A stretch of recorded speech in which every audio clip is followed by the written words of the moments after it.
하루 동안 쏟아지는 소식 중 중요한 내용만 선별해 방송하는 나라의 TV, 어려운 환경에 처한 나라의 TV 운영을 위해 구독료 후원자가 되어주시길 부탁드리며 방송 시작하겠습니다. 지금 보시는 사진은 16일 문재인과의 단독 회동이 불발된 후 윤석열 당선인이 인수위원들과 함께 거리로 나와서 식사할 곳을 찾는 장면인데요. 이에 나라의 TV가 영화 범죄와의 전쟁 포스터를 패러디물로 만들어 보았습니다. 지금 국민 통합을 외치는 윤석열은 권력을 잔인하게 사용해야 하며 불법 범죄를 저지르는 부정이 불합리한 집단하고는 화해하는 게 아니다라는 이재명이의 충고를 받아들이고 국민들이 왜 윤석열을 선택했는지도 반드시 명심해야만 할 겁니다. 윤석열 당선인이 조만간 박근혜 대통령의 대구 달성 사저를 방문해 박 대통령을 예방할 예정인 것으로 16일 알려졌습니다. 윤석열 당선인은 후보 시절 박 대통령에 대해 대단히 미안한 마음을 인간적으로 갖고 있다고 입장을 밝힌 바 있습니다. 박 대통령은 건강을 회복 중으로 관련 측근들이 사저 입주 시기를 최종 조율할 것으로 전해지고 있습니다. 윤석열 당선인은 지난해 12월 28일 방송기자클럽 토론회에서 박 대통령을 찾아가 만날 생각이 있는지 묻는 질문에 공직자로서 제 직분에 의한 일이었다 하더라도 정치적, 정서적으로는 대단히 미안한 마음을 인간적으로 갖고 있다고 여지를 뒀습니다. 당시는 박 대통령이 건강 악화로 특별 사면된 때였습니다. 윤석열 당선인은 토론회에서 박 대통령의 건강 회복이 우선인 상황에서 제가 뵙겠다고 찾아가는 것이 과연 바람직하겠느냐며 지금은 우리 박 대통령의 조속한 건강 회복을 바랄 뿐이라고도 했습니다. 이날 박 대통령 관계자는 회복과 치료가 순조롭게 되고 있다며 퇴원일이 정해지면 사저에 내려가실 것이라고 밝혔습니다. 그렇다면 박 대통령은 언제쯤 대구 사저에 입주하게 될까요? 지금 박 대통령은 서울 강남구 삼성서울병원에 입원해 치료를 받고 있습니다. 건강 상태와 관련해 병원 측과 최종 논의가 끝나면 퇴원 및 사저 입주 날짜가 정해질 것으로 보입니다. 이르면 다음 주가 될 것이란 관측도 나오고 있습니다. 16일 박 대통령 측에 따르면 박 대통령의 퇴원 및 사저 입주 시점은 3월을 넘기지는 않을 것으로 알려졌습니다. 박 대통령의 퇴원 시점은 다음 주가 될 가능성이 가장 크지만 시기가 미뤄진다면 그 다음 주가 될 수도 있는 것으로 알려졌습니다. 아직 정확한 퇴원일이 확정되지는 않은 것으로 알려졌습니다. 김호수 검찰총장이 거취를 둘러싸고 최근 불거진 논란에 대해 법과 원칙에 따라 본연의 임무를 충실하게 수행하겠다는 한마디로 자진 사퇴할 생각이 없다는 입장을 밝혔습니다. 윤석열 당선인 측 발언으로 사퇴 압박 논란이 일자 조직 분위기를 추스르기 위해 우회적으로 거취와 관련한 입장을 표명한 것으로 해석됩니다. 정치권발 논란의 선을 긋고 법으로 임기가 정해진 검찰 수장으로서 당장 사퇴할 이유가 없다는 뜻으로 읽힙니다. 해당 소식에 네티즌들은 지금껏 아무것도 안 하더니 뭘 충실히 한다고라며 김호수는 얼굴이 세 개라는 말이 있던데 이번에는 어떤 얼굴을 꺼낼지 궁금하네라고 비꼬았는데요. 그렇습니다. 총장직에 그냥 눌러앉고 싶다는 김호수, 그게 과연 네 뜻대로 될까요? 그렇게 총장직에 미련이 많았으면 애초부터 공정한 척이라도 하지 그랬어요. 당장의 김호수는 박은장 수원지청장과 함께 공수처에 고발된 성남FC 수사무마 사건만 제대로 파헤쳐도 김호수는 어디로 가야 할지 대충 견적이 나오는데 말입니다.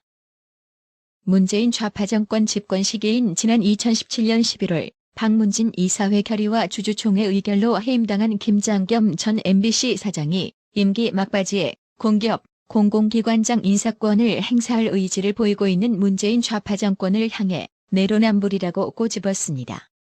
김장겸 전 사장은 16일 SNS에서 문재인의 내로남불은 계속된다며 이분 아마 양산 가서도 내로남불은 계속 실천할 것 같다고 비꼬았습니다.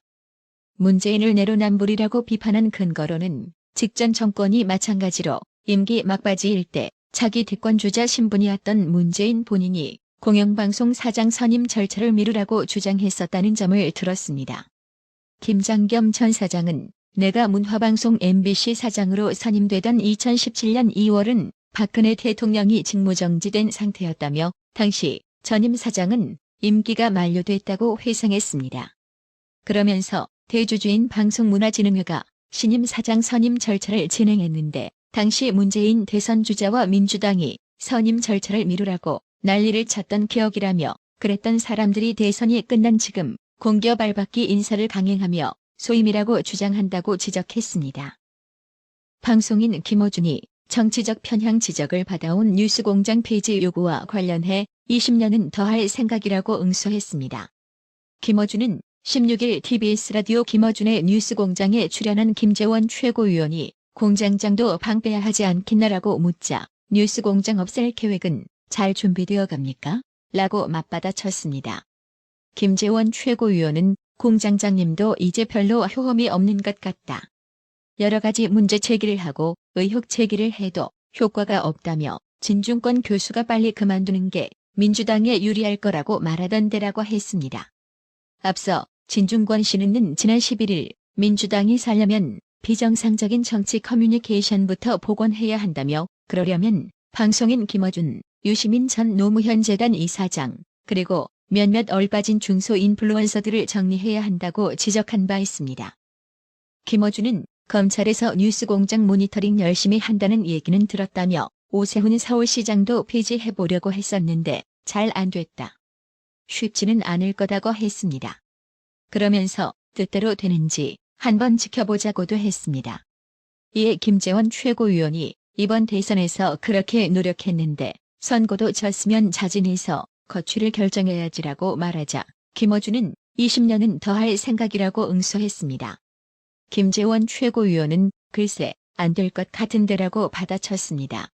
또 김어준이 청와대 못 들어가고 지방선거도 안 나가고 특별히 보직도 없게 되면 재고소고발이 쌓여가니 변호사 해달라고 하자 김재원 최고위원은 제가 돌팔이 변호사니까 너무 기대 말라.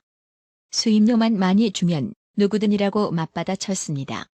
오마이뉴스를 상대로 손해배상 청구 소송을 제기한 윤석열 당선인의 장모 최 씨 측이 사위가 대통령이 됐다는 이유로 소송을 취하한다는 건 검토한 적이 없다고 말했습니다. 최 씨 측은 16일 서울동부지법 민사합의 14부의 심리로 열린 이번 소송의 첫 변론 기일에서 오마이뉴스는 최소한의 언론 윤리를 다하지 않았고 그 과정에서 원고의 인격권 등을 침해했다고 주장했습니다. 이에 대해 피고 오마이뉴스 측은 기사 내용은 사실적 주장이 아니라 의견 표명에 대한 내용이므로 원고 청구를 기각해달라고 말했습니다. 이날 최 씨 측은 명예훼손에 해당하는 보도 부분을 특정해달라는 재판부의 요청에 대해 오마이뉴스 기자의 보도 10여 개가 연결됐고 막바지엔 비방에 가까웠다며 포괄할지 혹은 소멸할지 결정할 시간을 달라고 재판부에 요청했습니다. 최 씨는 지난해 4월 윤석열 장모는 유독 부동산에 집착했다는 제목의 기사를 보도한 오마이뉴스와 소속 기자를 상대로 3억 원의 손해배상 청구 소송을 제기했습니다. 해당 기사에는 최 씨가 부실 채권으로 경매에 나온 건물, 토지를 사들여 되팔거나 동업자를 이익 배분해서 폐지하는 등의 방식으로 재산을 불렸다는 내용이 담겼습니다. 최 씨의 법률 대리인인 손경식 변호사는 이날 재판을 마치고 기자들과 만나 보도 목적은 오로지 윤석열 당선인을 폄훼하는 것이었고 그 수단은 아무 상관없는 가족들이었다며 사위가 대통령이 되었다는 이유로 취하라는 일각의 주장은 전혀 고려하고 있지 않다. 그들은 사과 한 번 없었다고 말했습니다. 이어 가까운 친인척이 주요한 인사가 됐다는 이유로 모욕적인 허위사실과 명예훼손을 당한 일이라며 기자가 쓴 10여 개 악성 비방성 기사를 아예 다 끌어모아서 전면전으로 갈지 아니면 정리하고 나갈 것인지에 대해 당사자와 논의해볼 예정이라고 전했습니다. 나라의 TV는 구독료 후원으로만 운영 유지되고 있으니 구독자님들의 따뜻한 정성이 필요합니다. 항상 뉴스 전달 방식에 노력하는 나라의 TV가 되겠습니다. 구독 그리고 알람 설정, 뉴스 영상 내용이 좋았다면 좋아요를 클릭해주세요.